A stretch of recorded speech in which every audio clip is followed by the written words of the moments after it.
Welcome, my friends, to this week's weekly update here at Wyoming Baptist Church. I have three things for you this week. The first is we've been invited to partake in a barbecue fundraiser dinner for First Liberty Baptist Church at 169 Grove. You can see that information down below. There's going to be ribs and chicken.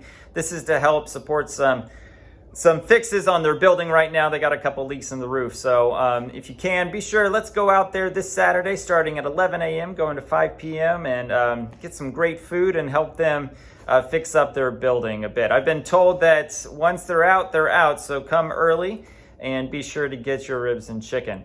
Second thing we want to talk about today is this Sunday is Communion Sunday, and because we're going to be having both an online service and an outdoor service here on WBC's campus, there will be two ways that we will be able to come together and celebrate the Lord's Supper together. The first way is at the outdoor service.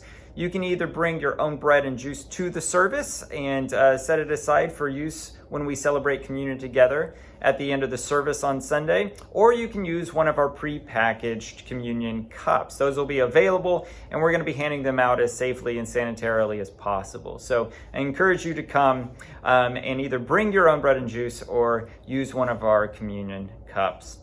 The other way that you can participate and that we can celebrate the Lord's Supper together this Sunday is at 11:45 online via Zoom, as we've been doing the past couple of months. So I encourage you, if you'd like to celebrate that way, to join us by pulling apart and setting apart your own bread and juice this week to be able to use for the Lord's Supper and communion as we come together once again this Sunday on Zoom at 11:45 a.m. The third thing I want to talk about today is just a little bit more information on that letter, the congregational letter you should have received last week or earlier this week about upgrades and infrastructure and repairs to our AV system in the sanctuary. All of this is meant to enable us to continue offering service videos online once we move back indoors.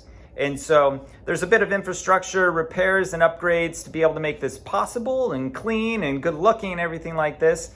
And so that's what's all behind and driving this desire and this vision, really, to be able to continue to offer our services online once we go back indoors. So I encourage you, if you have any other questions on our AV or communion this weekend or the barbecue, feel free to give me a call up here at the church or on my cell. You can find all that information on our website. If I don't hear from you, I'll see you on Sunday.